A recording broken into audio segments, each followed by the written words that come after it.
Hello दोस्तों, आज के इस वीडियो लेक्चर में आप सभी का स्वागत है। आज हम जानने वाले हैं कि जीपैट जीपैट के लिए आखिरी के मंथ में कैसे आपको प्रिपरेशन करना है। ठीक है, तो आज के वीडियो का टॉपिक है last month strategy for GPAT 2021 कि आखिरी के महीने में आपको क्या करना चाहिए कि जिससे आप जीपैट तो क्वालिफाई भी कर सकते हो और आपका रैंक भी आ सकता है अच्छे सा। सो लास्ट मंथ की स्ट्रेटजी क्या होनी चाहिए आपके लिए जीपैट की प्रिपरेशन के लिए। सो इस लेक्चर में आज हम उसके बारे में ही सब कुछ डिस्कस करने वाले। तो it's my request to you कि आप आखिर तक बने रहिए वीडियो के साथ ताकि आपको अच्छे से नॉलेज मिल जाए। Without wasting time I would like to start the session. सबसे पहले कि जीपैट 2021, आपको मालूम है कि जीपैट 2021 का फॉर्म्स अनाउंस हो चुका है, एप्लीकेशंस अनाउंस हो चुके हैं। सो दिसंबर में ही जीपैट का एप्लीकेशन अनाउंस हो चुका है। आप ऑनलाइन अप्लाई कर सकते हो एनटीए की वेबसाइट पे जाके कि आप 23 ऑफ दिसंबर अप टू 22 जनवरी 23 दिसंबर से लेके 22 जनवरी तक आप ऑनलाइन एप्लीकेशन कर सकते हो जीपैट के लिए।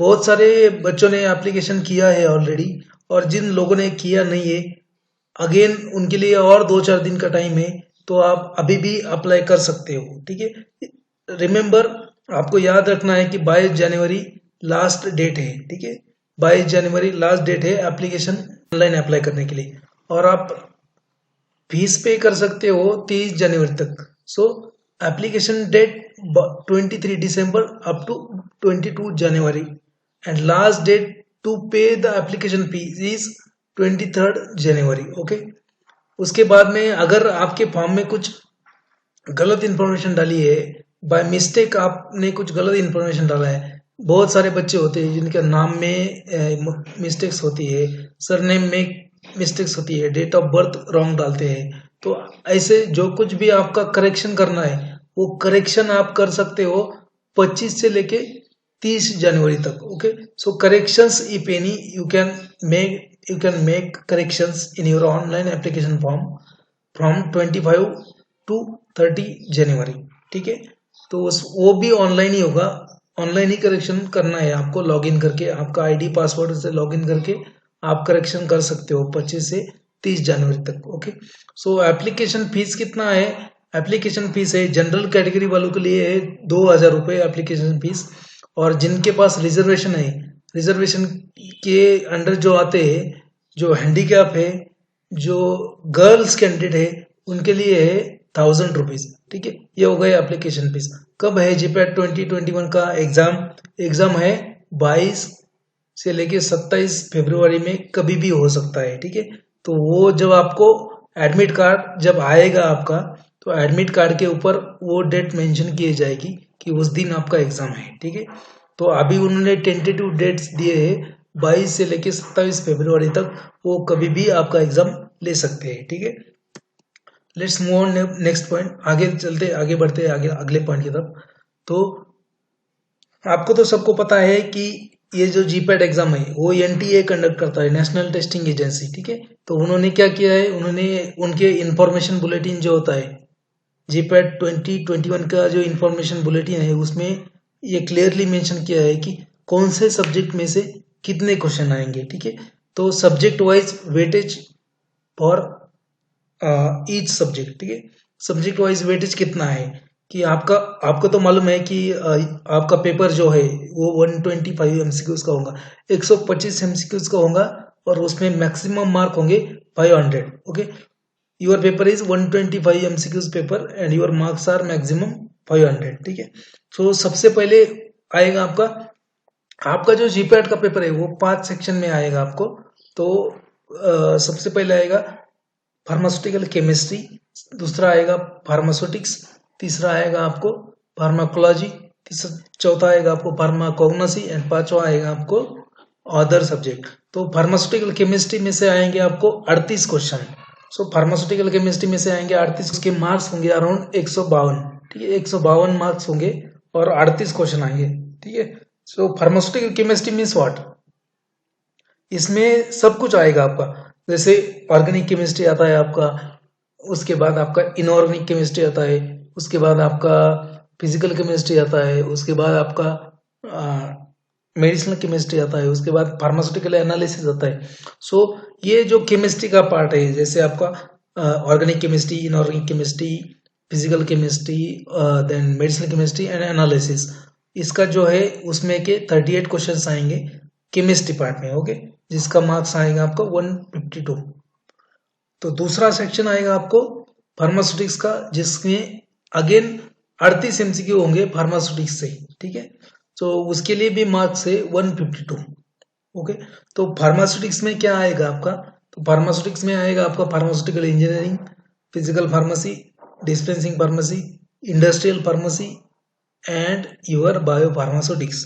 सो इसमें के क्वेश्चन, ये जो सब्जेक्ट है उसके क्वेश्चन आएंगे फार्मास्यूटिक्स में, और वो होंगे 38 क्वेश्चंस। ठीक है, again third section will be your pharmacology. तीसरा सेक्शन आपको फार्माकोलॉजी का आएगा, जिसमें 28 क्वेश्चन आएंगे और मार्क्स होंगे 112। ठीक है, so there will be 28 questions of pharmacology and it will be around 112 marks. ठीक है, तो इसमें क्या आएगा आपका फार्माकोलॉजी में, इसमें एनाटॉमी फिजियोलॉजी, माइक्रोबायोलॉजी, बायोकेमिस्ट्री और आपका फार्माकोलॉजी 1 2 3 जो भी है आपका, तो ये सब फार्माकोलॉजी में से 28 क्वेश्चन आएंगे आपको। अगला सेक्शन आएगा आपको फार्माकोग्नोसी का। ठीक है, फार्माकोग्नोसी में आपको आएगा 10 क्वेश्चंस, और वो होंगे 40 मार्क्स के लिए। ठीक है, 10 क्वेश्चन आएगा आपको फार्माकोग्नोसी से, वो 40 मार्क्स के लिए होंगे। ठीक है, तो उसके बाद में आएगा आपको पांचवा सेक्शन, वो कौन सा है, अदर सब्जेक्ट। अदर सब्जेक्ट में से आएंगे आपको 11 क्वेश्चंस, और उसके मार्क्स होंगे 44।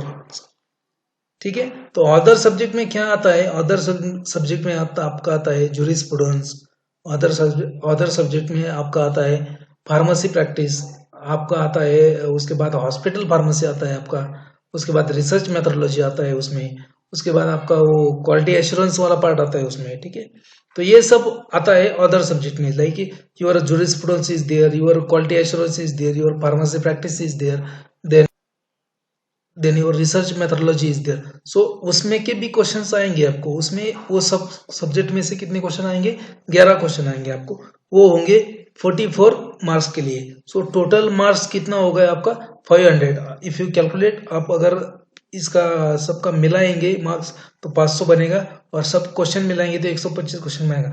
तो ये होगा आपका ओवरऑल पेपर। तो इसके अकॉर्डिंगली आपको प्लान करना है, इसके अकॉर्डिंगली आपको पढ़ना है। ठीक है, इसके अकॉर्डिंगली आपको प्लान करना है, इसके अकॉर्डिंगली आपको पढ़ना है। अब दूसरे स्लाइड में हम देखें कौन से इंपॉर्टेंट पॉइंट्स है कि वो आपको लास्ट महीने में पढ़ना है उसको। अगर आपको जीपैट क्वालिफाई करना है अच्छे से रैंक से, तो वो ये पॉइंट्स आपको आपके माइंड में फिट करना ही पड़ेगा। ठीक है, पॉइंट्स है वो हम अगली स्लाइड में देखेंगे। तो उससे पहले ये जीपैट का एक बुक है हमारा, फंडामेंटल्स ऑफ जीपैट, उसमें सब इसेंस दिया है, एक्सट्रैक्ट दिया है और समरी दिया है डिफरेंट रेफरेंस बुक का। तो ये पढ़ के भी आप क्वालिफाई इजीली कर सकते हो जीपैट।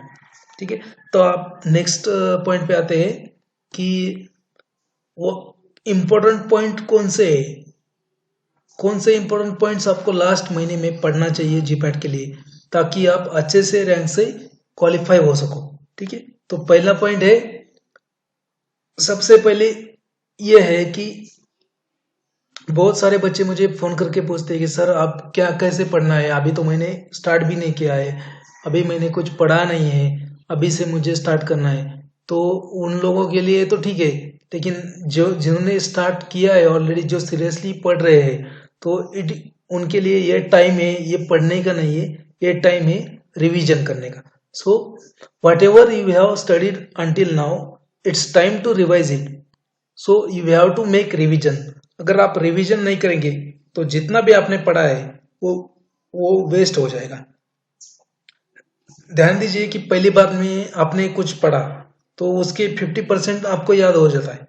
ठीक है, और अगर आपने उसके रिवीजन नहीं किए, आपने उसका रिवीजन नहीं किया, तो वो भी वोलेटाइल होता है, वो निकल जाता है आपके माइंड से।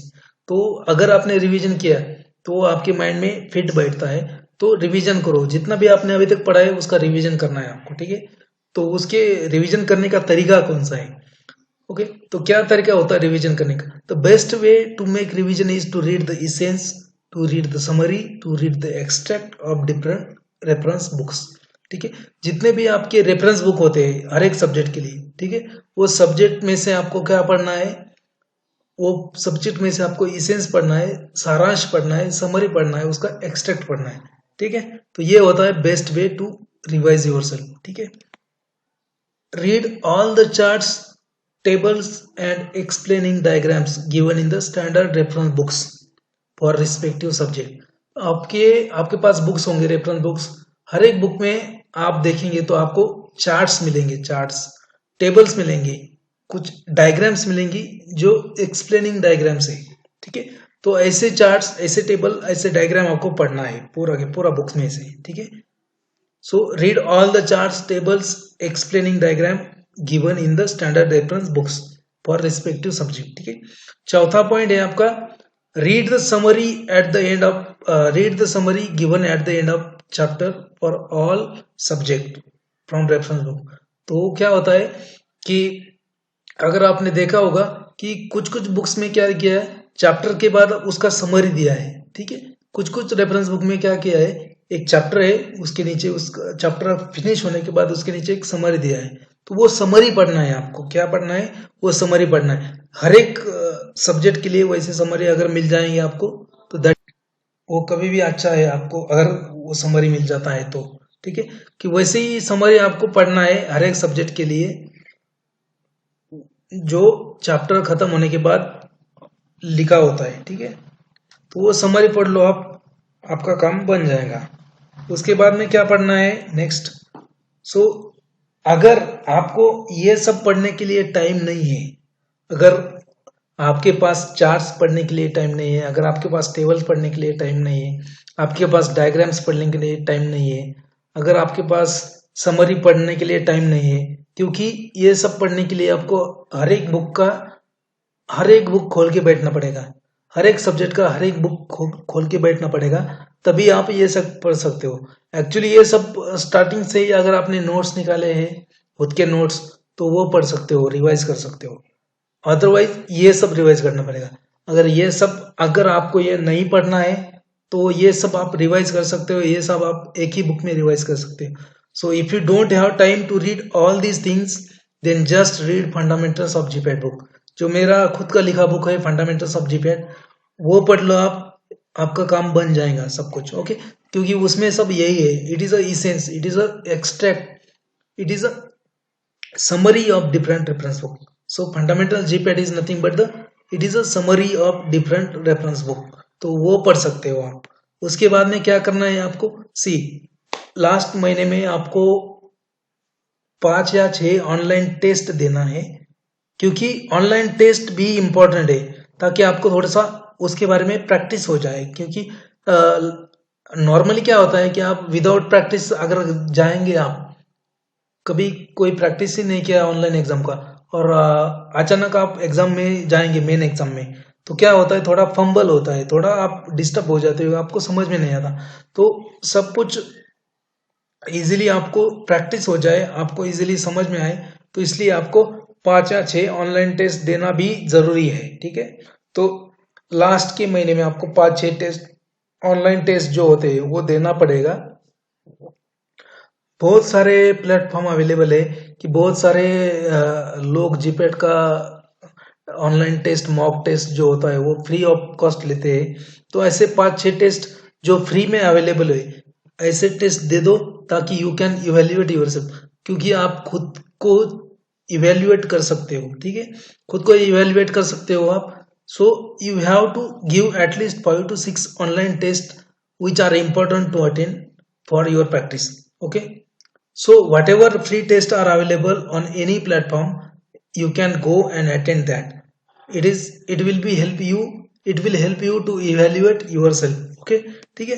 नेक्स्ट पॉइंट क्या करना है आपको, कि नेक्स्ट पॉइंट है आपको पढ़ना क्या है, और क्या पढ़ना है आपको, यू हैव टू, आपको माइनर सब्जेक्ट भी पढ़ना है। माइनर सब्जेक्ट कौन से, like pharmacy practice, regulatory affairs, then research methodology, क्योंकि ये तीनों की तीनों सब्जेक्ट नए हैं, क्योंकि ये रिसेंटली ही पीसीआई ने ऐड किए हैं सब्जेक्ट।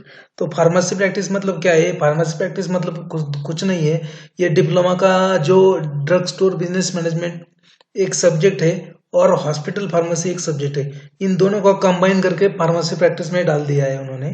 तो वो एक पढ़ना पड़ेगा आपको। उसके बाद में रेगुलेटरी अफेयर्स थोड़ा सा पढ़ना पड़ेगा और रिसर्च मेथोडोलॉजी थोड़ा सा पढ़ना पड़ेगा। और एक सब्जेक्ट डाला है पीसीआई ने आपको, क्वालिटी एश्योरेंस, तो उसके बारे में भी थोड़ा पढ़ना है आपको। ये क्योंकि ये नॉर्मली जो भी जीपैट के लिए प्रिपरेशन करते हैं वो ये सब्जेक्ट करते ही नहीं थे, शुरू से ये सब्जेक्ट के ऊपर फोकस नहीं करते, क्योंकि इसमें से हार्डली 1 या 2 क्वेश्चंस आते रहते हैं। तो मेजरली जो भी जीपैट का प्रिपरेशन करता है मेजरली फोकस करता है pharmaceutics, pharmacology, chemistry, cognition, other जो आपका जूरिस्प्रूडेंस है वगैरह वो उसके बारे में सोचते हैं। तो इससे ये भी पढ़ना पड़ेगा आपको। और सबसे लास्ट में अंत में सबसे इम्पोर्टेंट चीज ये है कि आपको लास्ट 3 इयर्स प्रीवियस पेपर्स आपको थरली करना है, कि जो लास्ट के 3 साल के पेपर्स है जीपैट के उसको देख लो, उसको आग के नीचे से एक बार गया ना वो पेपर्स आपको, तो क्या होता है कि रिपीटेड 2 या 3 क्वेश्चंस उसमें के रिपीट होने के चांसेस रहते हैं। और दूसरा चीज ये है कि आपको एक थोड़ा सा आइडिया आ जाएगा कि क्वेश्चन का लेवल क्या होता है। ठीक है, तो ये सब इंपॉर्टेंट पॉइंट्स है जो आपको लास्ट महीने में पढ़ना है। I will quickly revise it in English. So those important points which you have to read in the last month for GPAT 2021. So first point is whatever you have studied now until now, it's time to revise it. So you have to make revisions. Okay. So whatever you have studied, you have to revise it. The second point, the best way to make a revision, best way to revise is to read the essence, to read the summary, to read the extract of different books. So how you will get this summary, essence, extract of different books? See, each and every reference book has charts, tables, explaining diagrams. Okay, so you have to read all the charts, tables and explaining diagrams given in the standard reference book for a respective subject. Okay, then you have to read the summary given at the end of chapter for all subject from reference book. Okay, so you can find few reference book, they have given at the end, they have given the summary of chapter at the end of the chapter, so you have to read that. Okay, so if you don't have time to read all this, if you don't have time to read charts, tables, diagram, summary from reference book, then don't worry, just read fundamentals of GPAT book. ये book आप you have to read this fundamentals of GPAT book. If you don't have time to read from reference book, just read fundamentals of GPAT book, that's okay. The next point, 6th point, is you have to attend 5 to 6 important online test, mock test you say. So 5 to 6 tests are important to attend for your practice, so that you will have practice of online exam. So whatever free tests are available on any platform, you can attend those tests, so that it will help you to evaluate yourself. Okay, then 7th point is read all other minor subject like pharmacy practice, regulatory affairs, research methodology and quality assurance.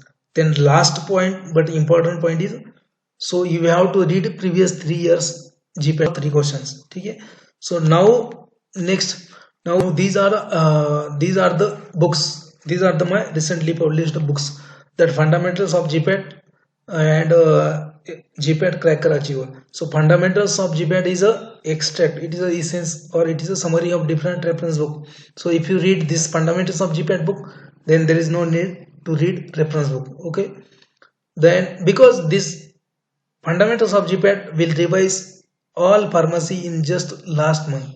Okay, so it is a book of 900 pages.